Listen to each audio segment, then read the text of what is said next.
yourself, it's just a lot more difficult. But when you're doing it with someone else, it just makes it that much easier, and you'll go that much further, And so I get to bounce ideas off him. He gives me ideas too, especially when I do house tours and things like that. I can't necessarily follow up with clients' leads, or I can't do that, because a lot of the time people just want to talk to me on the phone. They're not really even interested in buying a house or whatever. They just want to talk, and I just can't I don't have that time. So if he deals with the leads, it's easier for me. And so he just gives me time to be able to focus and be a bit more creative in doing other things. So for me, having a manager it's made 100% difference for me. And I believe that's about making a business decision. Yes. Not absolutely. a manager that will come and direct your creativity. No, But someone that takes absolutely the business, how much you should charge, what's the value of all these things. No, because my brand is very specific, because I think I'm a bit unique, so I'm a little bit quirky.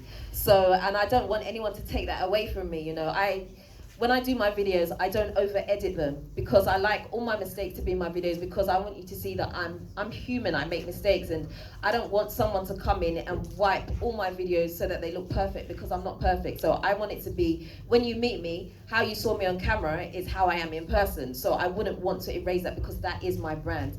And so once you know what your brand is, no one else can come in and step and say, you should do this or you should do that. So I like to keep my creativity for myself. Okay, thank you. Ziggy, one of the key things that brands look out for when they are collaborating with YouTubers or influencers is value. And most of the time they will ask, if I pay you $10,000, what's the value? I'm just going to promote your image, or I'm going to put your name out there. What type of value does your brand gives to businesses? Well, it depends on what the brand is looking for. So let's take as you need a dance video for your song, or maybe you need me to make a post about your brand, or you need me in there to advertise maybe something about your brand. So let's take it like a dance challenge. A dance challenge is what's happening right now. Like, so many people, anybody who comes up with a song wants to do a dance challenge. So a dance challenge, I'm going to be posting you on all my platforms, of which I have over 1 million followers on Instagram, 900K on Facebook. Like, my platforms have got numbers. So I'll be posting a dance routine on all platforms. I'm gonna have to get influence on other people not only in the country, but even in the country, I have over 200 dancers who are dancing under me, which is Afroze.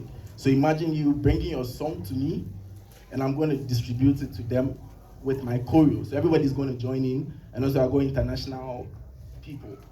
So I send the choreo to people. I travel around, so I've made connects. I send to them. I also sort them out.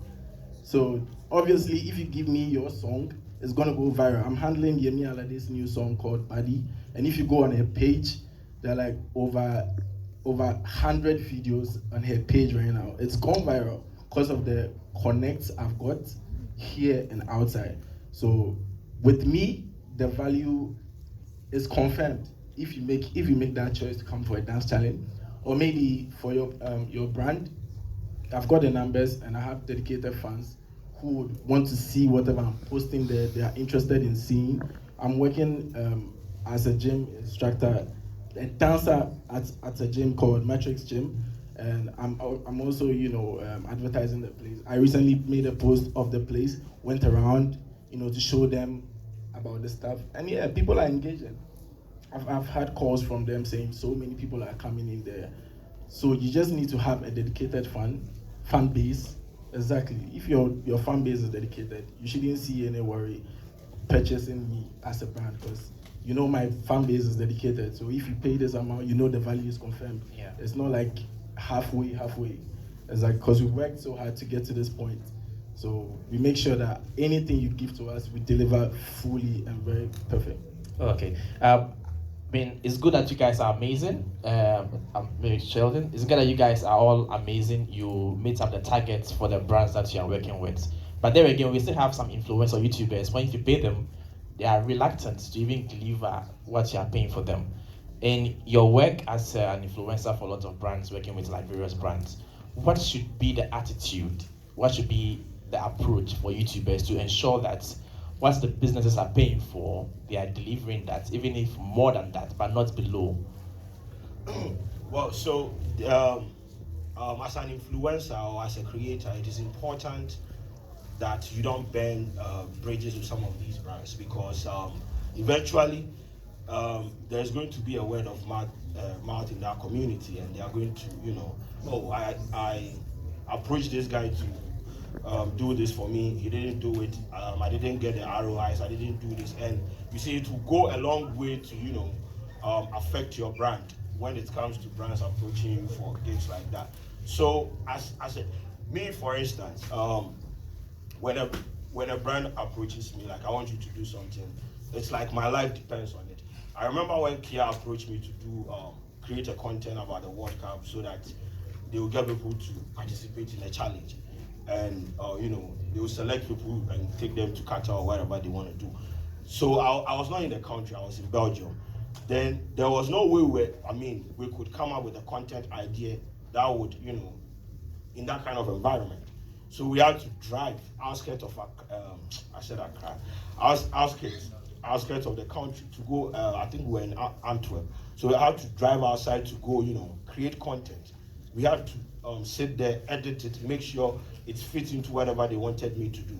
Because my reputation is at stake here, and this is the Kia brand. They don't want you to do this, they don't want you to do that. You are supposed to give them like a 10 over 10 kind of content. So you put your everything in it. And you see, when you create beautiful content and you put it out there, and people are enjoying it, there is some form of fulfillment that you really feel for your life. Is, I don't know, like sometimes you go post video where the video will bust your mind and you just go see this. So I did this, you understand? I take pride in creating content for brands, and I go sit back and say, I did this, I did that. So when they approach me and they put, okay, this is what we want you to do, I make sure I deliver, because if you don't deliver, if they don't get the ROIs and the investment that they have invested in you with regards to the money and whatever you have taken from them, they are not going to come back again. So as an influencer, as a creator, you need to make the conscious effort to activate all your creative juices, clauses, everything, to make sure that what you put out there, it's not even about the brand. This is about you. What you put out there is going to resonate with a lot of people. Other brands are going to see it, and it is going to bring you a lot of referrals. So I know sometimes some of these brands, Charlie, them they stress. So you go feed them go feed in the conversation, and Charlie, I don't know. There are a lot of things, a lot of factors that will militate against you. But once you are in a position to create content, just do it with go all out, and make sure that what you put out there will resonate beyond the brand. It is going to resonate to a lot of people, and that is going to be like a social currency for you as a brand. Okay, thank you. Ivy, I know you've collaborated with a lot of brands on your channel, real estate and all the things. Should brands themselves start creating their own YouTube channels instead of collaborating with YouTubers? I don't think that brands have to create their own YouTube channels, because having a YouTube channel isn't for everybody. It's not everybody's purpose to be out there creating channels. So that's why they're collaborating with people who can actually do it. I mean, it's like that in business all the time. You always collaborate with somebody that you feel could be mutually beneficial in whatever it is you do. So no, I don't think that every company or every brand has to create a YouTube channel. Creating social media platforms, yes. In the world that we're in today, I do believe that every business should have an Instagram page. They should have, a Twitter page, and possibly a TikTok, and whatever other social media platforms work for them. But I don't think a YouTube channel is necessary for a company to have one, because it's not necessary for everybody. Okay, I think Sheldon wants to add. So with regards to the YouTube thing that you are saying, I feel like recently a lot of brands are swaying towards the creation of content, original content for their platforms. If you look at Access Bank, they have a series on YouTube that they sponsor, and they host it on their YouTube channel.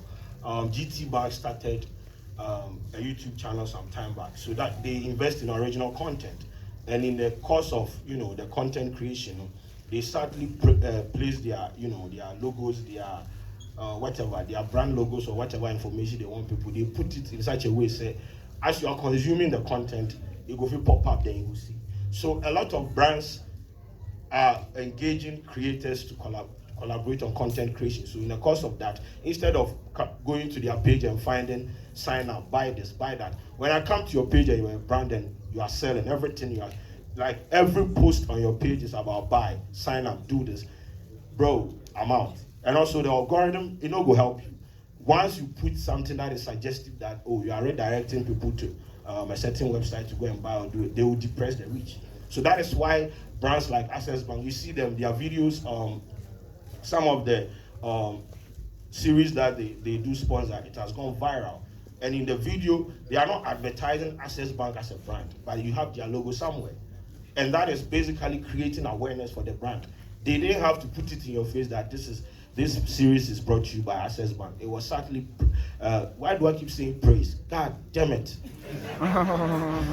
So that is what I'm saying, because I have seen a lot of brands doing that. They don't want to be like that kind of brand that is always selling. They are baiting people into the ecosystem by feeding you with content. Once they have your attention, they will sell the product to you. And I feel like that is what a lot of creators are supposed to do.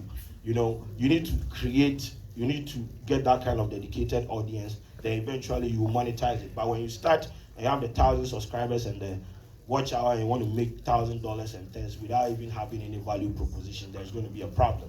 So invest in the content. Get people to consume your content. See, sometimes, I'm not proud of this, but you see like 6 adverts in my video because they watch, because it's Kwadwo Sheldon and I have the attention. I didn't start by, you have to watch, because if you don't watch, I don't make the money, so you watch. By the end of the day, that is how it works. I'm giving them value, and the value is the product, my hour of the day, the breakdown or whatever. If I put 10 adverts in them, they are going to wait.